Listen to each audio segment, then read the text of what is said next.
ভারতের স্বাধীনতা সংগ্রামের ইতিহাসে এক অনন্য উজ্জ্বল নাম মাস্টারদা সূর্য সেন। একজন সাধারণ স্কুল শিক্ষক হয়েও তিনি হয়ে উঠেছিলেন অসাধারণ বিপ্লবী, যার হৃদয়ে জ্বলছিল স্বাধীনতার অগ্নিশিখা। ব্রিটিশ শাসনের বিরুদ্ধে তিনি সংগঠিত করেছিলেন সাহসী তরুণদের, আর তার নেতৃত্বে সংগঠিত চট্টগ্রাম অস্ত্রাগার লুণ্ঠন আজও ইতিহাসে গর্বের অধ্যায়।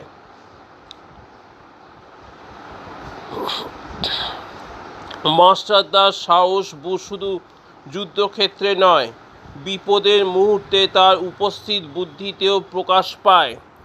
পুলিশের ঘেরা অবস্থাতেও তিনি শান্ত মাথায় পরিকল্পনা করে নিঃশব্দে সরে গিয়ে নিজের জীবন বাঁচান, যা তার দৃঢ়তা ও বুদ্ধিমত্তার এক বিরল উদাহরণ। তার জীবন আমাদের শেখায় স্বাধীনতা শুধু লড়াই নয়, একটি আত্মত্যাগ, মনোবল এবং দেশের প্রতি অবাধ ভালোবাসার প্রতীক।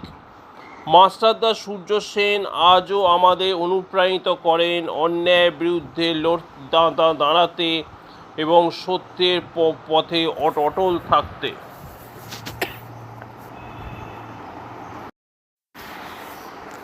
69 বছর বয়সে তেলেঙ্গানার দুঃসলা সত্যনারায়ণ 70 একর বনভূমি সংরক্ষণ এবং বসতি স্থাপনের আশ্চর্যজনক কীর্তি গড়ে তুলেছেন।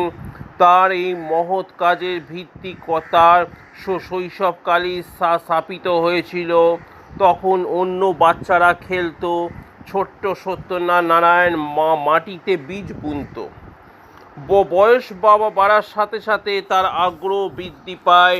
বছরের পর বছর ধরে তিনি প্রতিটি গাছকে নিজের সন্তানের মতো লালন পালন করেছেন।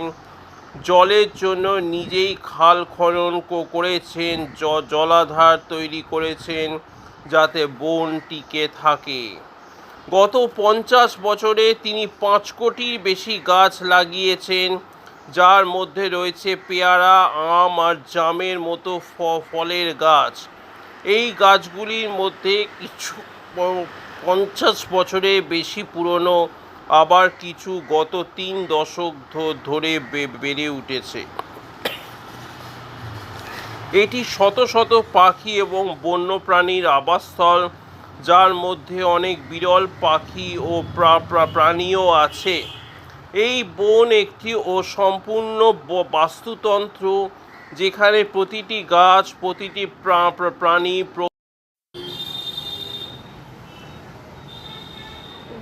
ভালোবাসা। তোমাকে আমার হৃদয়ের ভালোবাসা দেব বলে প্রতিটি স্তম্ভে যে ভাষা লিখেছি আমি আমার হৃদয়ে, সে ভাষা শুধুই প্রেমের ভাষা নয়, মিলনের ভাষা নয়, সে ভাষা শুধুই যে বন্ধুত্বের ভাষা, চেতনার ভাষা। তার নাম ভালোবাসা, ভালোবাসা, ভালোবাসা। কবিতা ছেলেবেলা। আমার ছেলেবেলা কেটেছিল পুকুর ঘাটে, সবুজ ঘাসে ঢাকা মাঠে, ছোট ছোট পায়ে সারা বাড়ি হেঁটে। আমার ছেলেবেলা কেটেছিল পুতুল খেলে, শুভ্র সুন্দর নীল আকাশে পাখা মেলে। আমার ছেলেবেলা কেটেছিল চৈত্র মাসের দুপুরে, বাঁধানো উঠোনে কাঠ ফাটা রোদ্দুরে।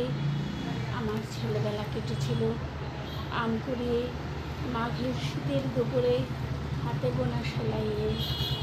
আমার ছেলেবেলা যেভাবেই কাটুক না কেন, আজ আমি ছেলেবেলাকে পিছনে রেখে এগিয়ে এসেছি সামনের দিকে, ভবিষ্যতের পথে।